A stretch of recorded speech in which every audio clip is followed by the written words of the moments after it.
सदन बंदौ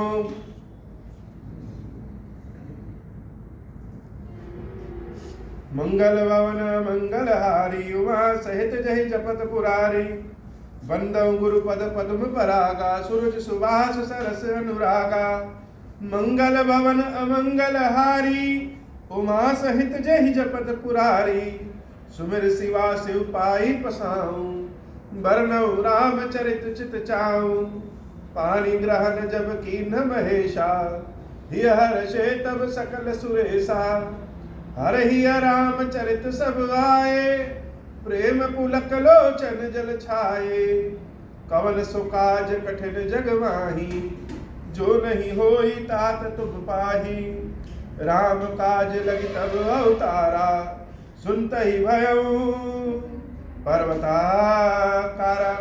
हे महादेव, इस जगत बाबा, इस जीवन बाबा, न कोई कार्य कठिन है न ही कोई कार्य संभव है, या सारे कार्य सरल और संभव हो जाते हैं बाबा, अगर आपकी कृपा हो जाए। निश्चरहीन करऊं मही भुज उठाई पनकीन सकल मुनिन के आश्रमनी जाई जाई सुख दीन मंगल भवन अमंगल हारी उमा सहित जहि जपत पुरारी। भगवान श्री राम जब दंडकारण्य के वन में पधारे तो वहां दंडकारण्य में स्थिति बड़ी ही विकट थी। दंडकारण्य का मतलब वर्तमान का मध्य प्रदेश, छत्तीसगढ़ और उड़ीसा के कुछ भूभाग में। आज भी अगर वहां पे जाएं तो बहुत ही विकट परिस्थिति उपलब्ध है। घने जंगल, बड़े बड़े पहाड़ और कहीं जलप्रपात है, कहीं सूखा है, दूर दूर तक जैसे कोई बस्ती ही ना बसी हो। प्रभु श्री राम के समय में स्थिति तो और विकट है। जैसे आज के छत्तीसगढ़ में हम नक्सल प्रभाव का क्षेत्र देख रहे हैं कि वहाँ पे जाकर के लोग सारे नक्सली सबको परेशान करते हैं। अब उनका अपना क्या मुद्दा है, यह तो राजनीति का विषय है। लेकिन अगर हम उस समय प्रभु श्री राम के समय की व्यवस्था देखे जाने तो दंडकारण्य बहुत ही घनघोर जंगल था और दंडकारण्य के जितने ऋषि मुनि थे जो भगवान के ध्यान में थे, तपस्या में थे, रावण के सारे सैनिक, रावण के राक्षस और स्वयं रावण भी, सारे ऋषियों को जो भगवान का ध्यान करते, उन सारे ऋषियों को रावण जैसे मृत्यु का दंड देते। भगवान श्री राम तो स्वयं भगवान हैं, इसमें कोई शंका नहीं। लेकिन भगवान जब धरती पे लीला करने आते हैं तो वह लीला भगवान के रूप में नहीं बल्कि मनुष्य के रूप में करते हैं। और दंडकारण्य में जब प्रभु पहुंचे तो उन्होंने अपने धनुष बाण को उठा करके, भुजाओं को उठा करके यह प्रतिज्ञा किया कि इस धरती को राक्षसों से विहीन कर दूं। इतने शांत चित्त वाले प्रभु श्री राम जब देख रहे हैं कि मुनियों की हड्डियों को जैसे पहाड़ बना दिया गया है, अर्थात राक्षसों ने इतने सारे संत महात्मा और मुनियों की हत्या की थी कि उनकी अस्थियों से पहाड़ बन गया। भगवान तो दयालु स्वभाव के और उनको बड़ा दुख हुआ। एक एक मुनि के आश्रम में जाकर के, एक एक मुनि की कुटी में जाकर के सबको यह सांत्वना दे रहे हैं, भरोसा दे रहे हैं कि आप सब अपने यज्ञ आदि के जो काम हैं, यज्ञ आदि के सारे काम सुचारू रूप से करिए और आपके यज्ञ की रक्षा करने के लिए हम स्वयं इस स्थान पे कुछ दिन रहेंगे। निश्चरहीन करऊं मही भुज उठाई पनकीन सकल मुनिन के आश्रमनी जाई जाई सुख दी। एक एक ऋषियों मुनियों के आश्रम में जा जा करके भगवान श्री राम सुख दे रहे थे। सबको भरोसा दिलाया। राम कथा सुनने का असली आनंद तभी है जब हम स्वयं को राम कथा से जोड़ सकें। एक बार जरा यह अपने दिव्य दृष्टि से, अपने कल्पना की आंखों से यह सोच करके देखिए कि जब किसी की जान पे आ जाती है तो सारा सिद्धांत, सारा नियम, सब कुछ भूल जाता है। यह सोचना तो बड़ा आसान है कि ऋषि मुनि जंगल में रहते थे और भगवान उनके यज्ञ की रक्षा करते थे, लेकिन जब राम जी पहुंचे नहीं थे उसके पहले जंगल की क्या दशा हुई। रावण ने अपने सैनिकों से कहा था कि जहां कहीं भी यज्ञ, हवन आदि हो, ब्राह्मणों का भोजन हो, कोई परोपकार का कार्य हो, भगवान की तपस्या आदि हो, वहां जाकर के विघ्न उत्पन्न कर दो। क्यों? क्योंकि जब यज्ञ आदि होगा नहीं तो देवताओं को भोजन मिलेगा नहीं, और देवताओं को जब भोजन नहीं मिलेगा तो देवता तो वैसे ही कमजोर हो जाएंगे। उसके बाद हम लोग सोचेंगे कि देवताओं को मारे या छोड़ दें। चारों ओर आतंक का वातावरण है। अगर रावण का नाम लिया जा रहा है और रावण को मारने के लिए भगवान स्वयं जंगल आए हैं, तो इसका मतलब दुश्मन कोई आसान तो होगा नहीं। इसका मतलब रावण कोई साधारण तो होगा नहीं। आजकल कलयुग में एक बहुत तेजी से यह प्रथा फैल रही है। सोशल मीडिया पे भी देखें, जगह जगह लोग देखें कि लोग रावण की प्रशंसा करते हैं, और कुछ लोग तो यहाँ भी हैं जो राम की बुराई करते हैं। यही तो कलयुग है। उनको रावण के अंदर बहुत सारा गुण दिख जाता है कि रावण ने ये किया। रावण में कम से कम यह है कि वह जबरदस्ती कोई काम नहीं करता था, लेकिन सत्य बात यह है कि कथा के प्रभाव को अगर जाने समझे तो रावण ने जो आतंक किया था, रावण ने जितना पाप कर्म किया था, वैसा पाप कर्म आज कोई क्या करेगा। बस यह समझ लीजिए कि रावण के पाप से प्रभावित होकर के पृथ्वी, जब कोई नेतृत्व करता नहीं था, जब कहीं विद्रोह होता है, जब कहीं कोई गलत काम होता है, तो बहुत सारे लोग नेतृत्व करते हैं, बुराई से युद्ध करते हैं, लड़ते हैं, सबके अपने अपने तरीके होते हैं। लेकिन अगर ऐसी स्थिति हो जाए कि कोई विरोध प्रदर्शन करने वाला ही ना हो, कोई आगे आ ही ना पाए, तब क्या होगा?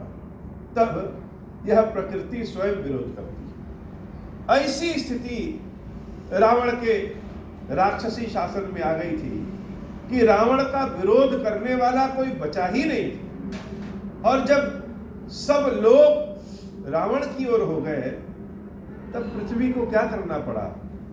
धरती अम्बा स्वयं गाय का भेष बना करके भगवान की शरण में जाती है। प्रकृति ही पृथ्वी है, पृथ्वी भी प्रकृति है, और यही भगवान की माया है। तो जब ऐसी स्थिति आ जाती है, यह प्रकृति स्वयं भगवान के पास पहुंच जाती है, पृथ्वी स्वयं भगवान के पास पहुंच गई। उसी रावण के आतंक का यह उदाहरण है कि दंड कारण में ऋषियों, संतों के ऊपर इतना अत्याचार हो रहा है। भगवान को प्रतिज्ञा करना पड़ा।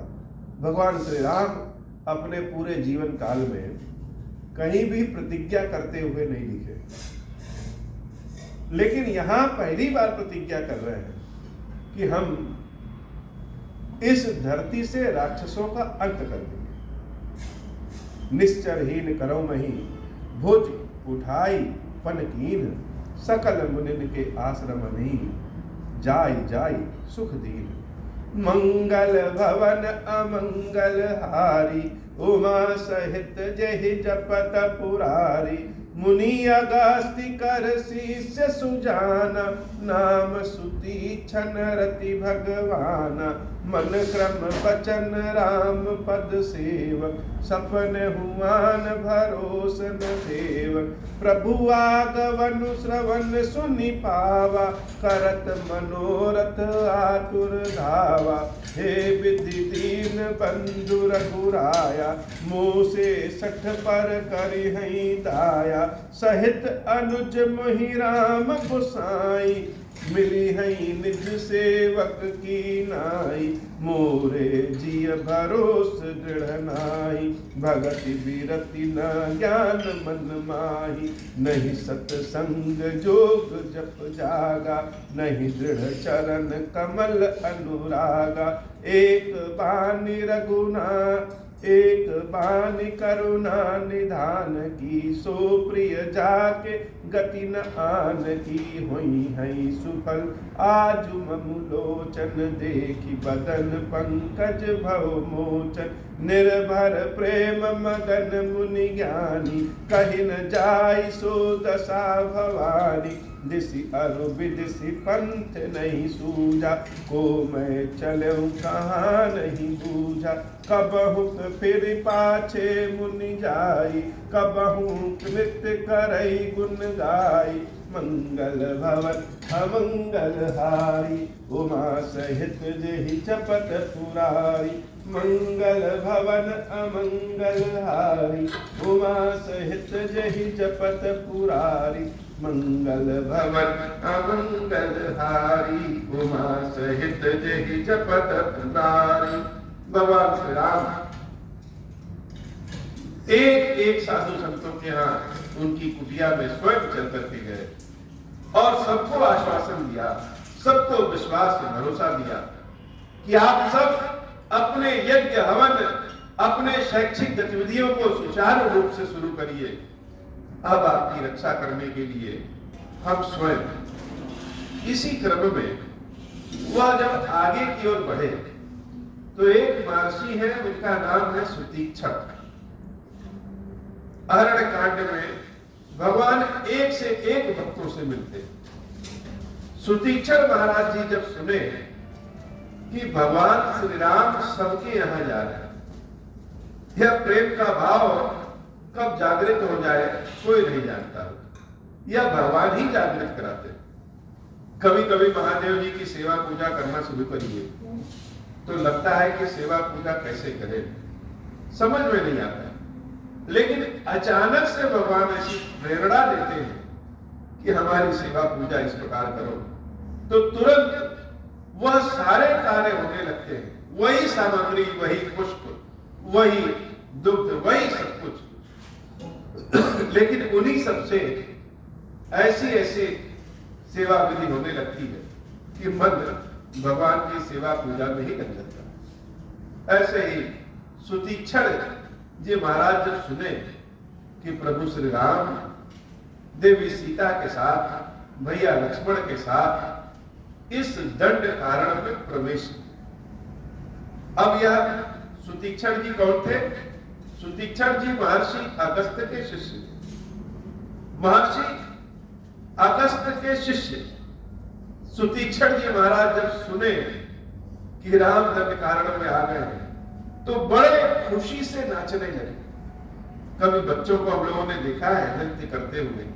छोटे बच्चे अगर नृत्य करें या किसी चीज में मगन हो जाए तो जो निर्दोष मगनता होती है वही सुतीक्षण जी महाराज के पास पहुंच गए। इनका अनुभव या भाव तब हम जानेंगे जब हम स्वयं को अपने बड़े होने के एहसास से बाहर करें और अपने को बच्चा बना करके देखें।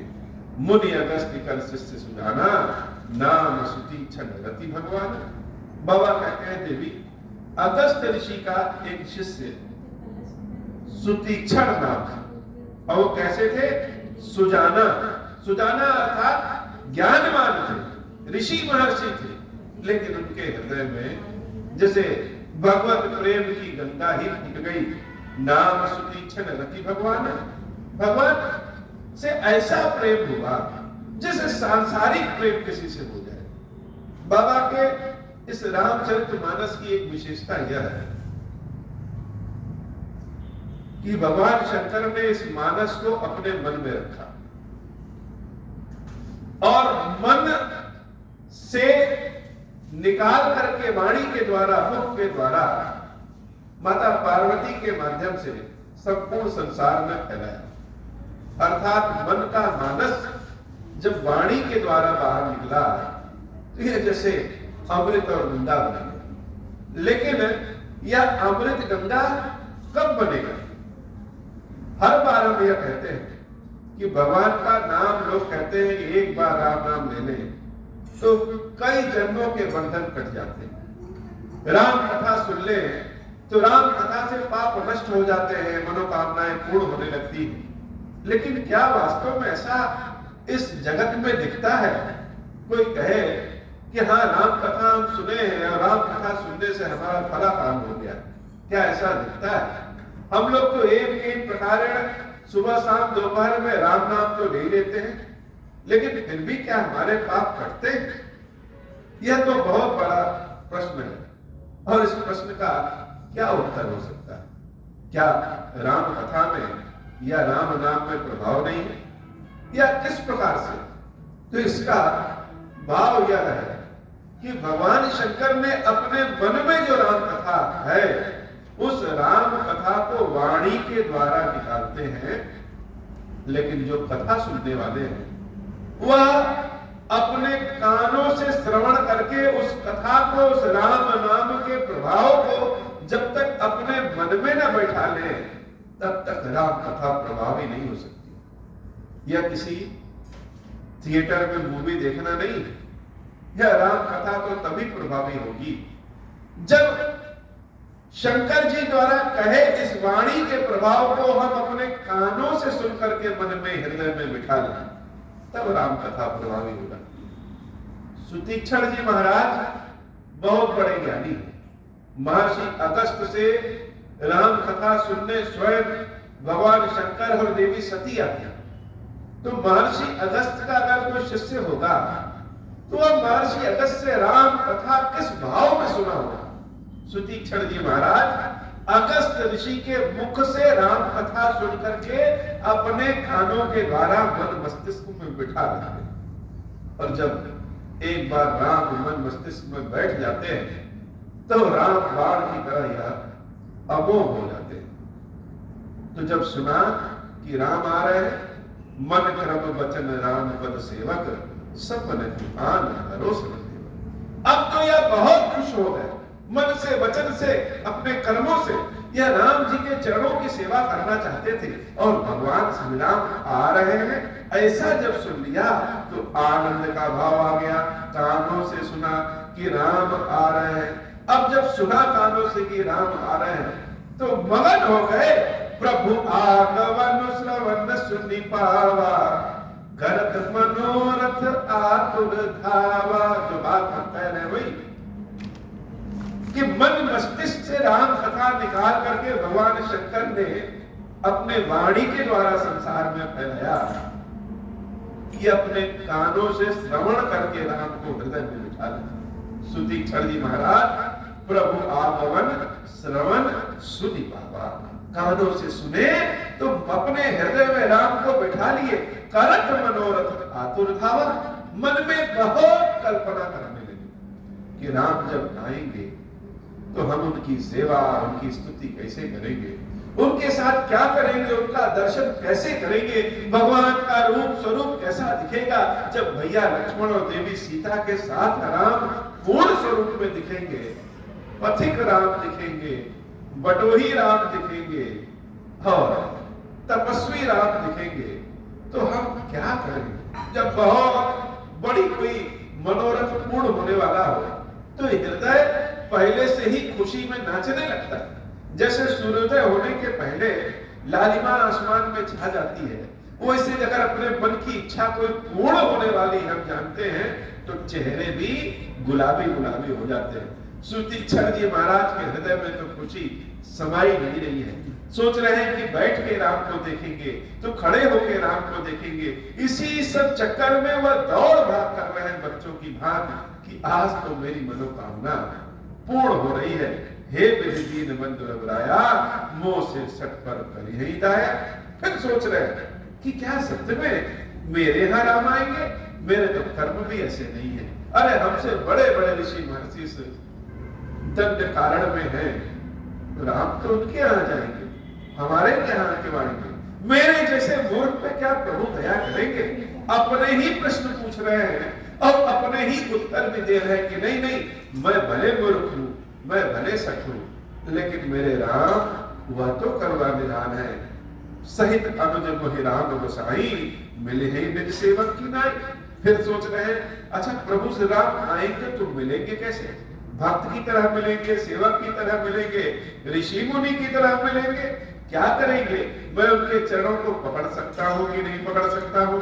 या कहीं ऐसा तो नहीं है कि मैं तो ऋषि मुनि हूँ, मेरे ही चरण राम पकड़ ले? कैसे मिलेंगे? किस विधि से मिलेंगे? कब मिलेंगे? कहाँ मिलेंगे? किस रूप में मिलेंगे? कितनी देर तक मिलेंगे? क्या क्या बातें करेंगे?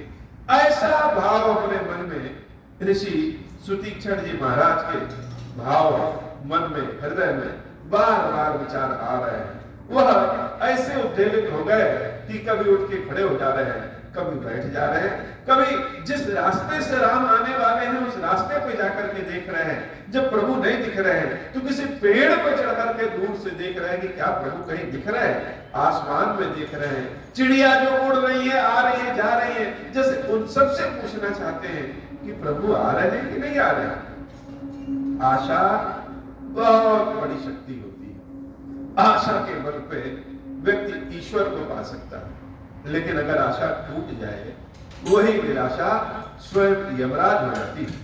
मोरे जी भरोस दृढ़ नाही, भगत बेरत न ज्ञान मन माही। कभी यह सोचने लगे हमको भरोसा नहीं हो रहा, विश्वास ही नहीं हो रहा है कि राम मेरे पास आ रहे हैं। मेरे पास तो न भक्ति है, न हम गायन वादन कर सकते हैं, न ही कर्म अच्छे हैं, न ही बहुत पैसे वाले हैं, न ही ज्ञान है। आखिर मेरे पास मेरे भगवान क्यों आएंगे? फिर मन कह रहा है कि नहीं नहीं आएंगे। फिर मन कह रहा है मेरे पास तो वह नहीं आएंगे, मेरे पास तो सत्संग का तप भी नहीं है, कोई पुण्य भी नहीं है, भगवान के चरणों के प्रति प्रेम भी नहीं है। हम तो स्वयं बड़े पाखंडी हैं। 10-20 माला अगर भगवान का नाम लेना रहता है, वह भी ठीक से नहीं ले पाते हैं। तो भगवान मेरे पास क्यों आएंगे? नहीं सत्संग जो जप जागा, नहीं दृढ़ चरण कमल अनुरागा। एक बान करुणा निधान की, सो प्रिय जाके गति न आन की। लेकिन एक ही आशा हो, महादेव जी की सेवा पूजा जो हम लोग करते हैं, पता नहीं सही कर रहे हैं या गलत कर रहे हैं। हम लोग जैसे पापी से भगवान सेवा पूजा स्वीकार भी करेंगे कि नहीं करेंगे? मन में इतना मलेच्छ भरा है, हृदय में इतना क्रोध, दंभ, अहंकार, पाप आदि भरा है, वहां पे भगवान की स्तुति करेंगे तो महादेव जी लेंगे भी कि नहीं लेंगे? तो हमारे कर्मों के बल पे अगर प्रभु प्रसन्न हो, ऐसा तो हमारे कर्म नहीं है। फिर भी बाबा की सेवा में लगे रहते हैं, क्योंकि हमारे गुण हो सकते हैं कि भगवान को प्राप्त करने के न हो, लेकिन भगवान इतने करुणाशाली हैं, इतने दयालु हैं कि उनकी कृपा हम सबको प्राप्त हो ही जाएगी। चाहे जिस भी विधि से जैसे भी करें, उनके चरणों को छोड़ नहीं सकते। उनकी कृपा पे भरोसा है, उनके करुणा वाले भाव पे भरोसा है कि राम मेरे घर जरूर आएंगे। एक वाणी करुणा निधान की, सो प्रिय जाके गति रखान की। होई है सुफल आज मम लोचन, देखी बदन पंकज भव मोचन। क्या हुआ? मनुष्य की योनि जो प्राप्त हुई है, मनुष्य का जो जन्म प्राप्त हुआ है, आज हमारी आंखें सफल हो जाएंगी। अच्छा हुआ कि हम मनुष्य के रूप में इस जंगल में हैं, न जंगल में रहते तो भगवान के दर्शन कैसे करते।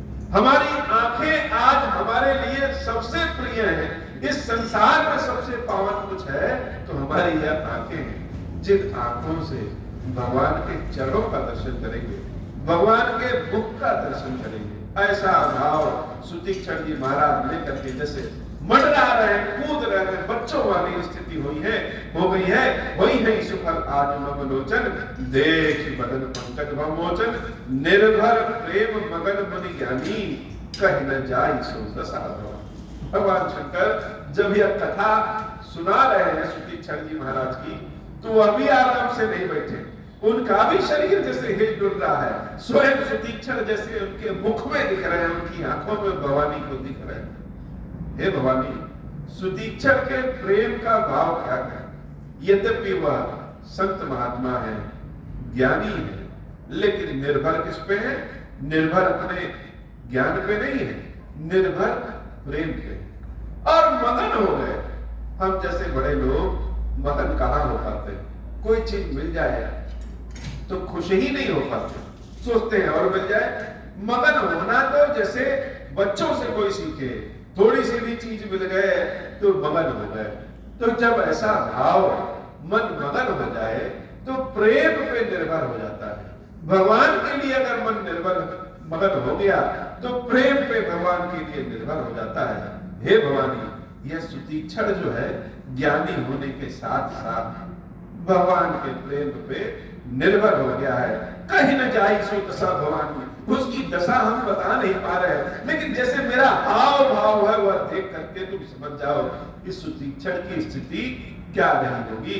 दिस अरु विदसि पंथ नहीं सूझा, को मैं चलो कहा नहीं बूझा।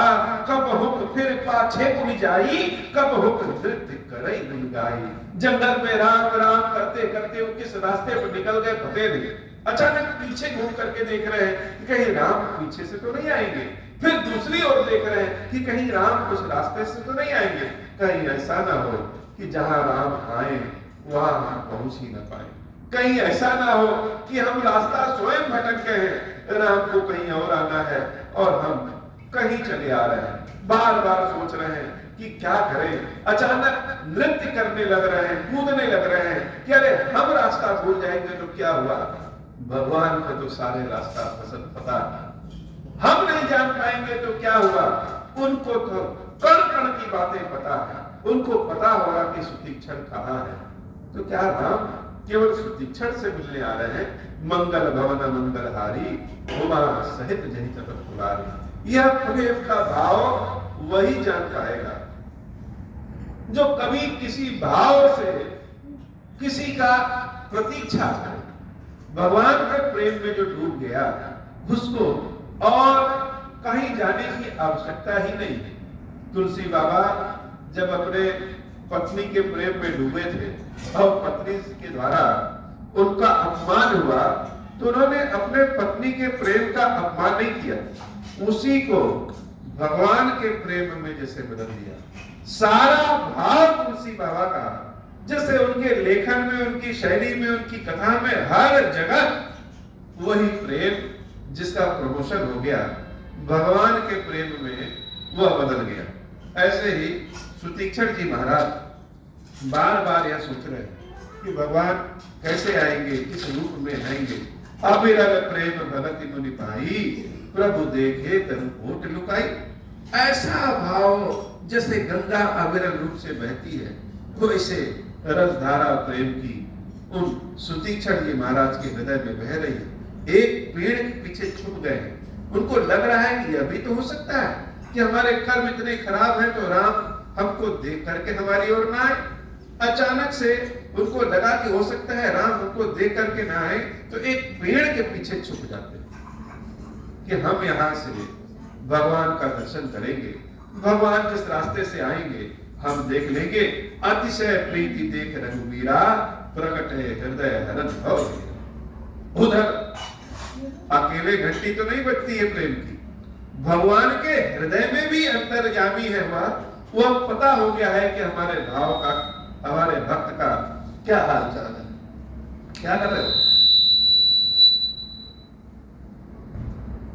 ऐसा लग रहा है कि उनके भी हृदय में यह भाव पता चल गया है कि उनके भक्त की क्या स्थिति। इसलिए प्रभु श्री राम भी जैसे सुतीक्षण जी महाराज के हृदय में प्रकट हो गए। हे बाबा, आज की कथा इतनी ही। श्री खीरेश्वर महादेव जी, खीरेश्वरी भैया जी, हम सब के ऊपर बाबा कृपा करिए। अब हो प्रसन्न प्रभु मोह पर, नाथ दीन पर नेहु, निज पद भगति देहु प्रभु, पुनि दूसर बर देहु। तब मायावश जीव जड़, संतत फिरहि भुलाना, हम पर क्रोध न करिए प्रभु, कृपा सिंधु भगवान। शंकर दीन दयाल, अब हम पर मोह कृपाल, साप अनुग्रह होई जहि विधि, नाथ थोरहि काल, दीन दयाल बिरुद संभारे, हरहु नाथ मम संकट भारी। जहि विधि होई नाथ हित मोरा, करहु सुबेगी जानि दास मैं तोरा।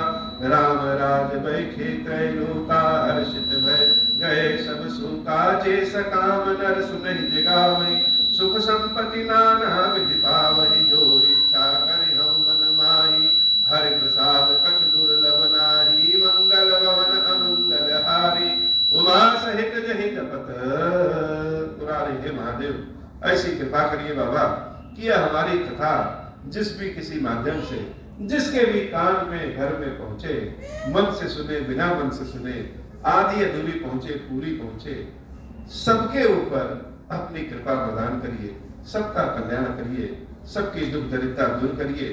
और महादेव हमारे ऊपर भी अपनी कृपा प्रदान करिए। नित्य नव प्रेम के साथ आपकी सेवा भक्ति करते रहे। खीरेश्वरम, हे भगवान शंकर, आप ऋण पातक दुर्भाग्य और दरिद्रता आपकी निवृत्ति के लिए तथा संपूर्ण पापों का नाश करने के लिए मुझ पर प्रसन्न होइए। मैं दुख और शोक की आग में जल रहा हूँ, संसार भय से पीड़ित हूँ, अनेक प्रकार के रोगों से व्याकुल और दीन हूँ। खीरेश्वर, मेरी रक्षा कीजिए। देव देवेश्वर, सबको निर्भय कर देने वाले महादेव जी, मेरी इसकी हुई पूजा को पार्वती जी के साथ ग्रहण कीजिए, मेरा मंगल करिए। महादेव शंभु, महादेव शंभु, महादेव शिव शंभु। ओम श्री राम।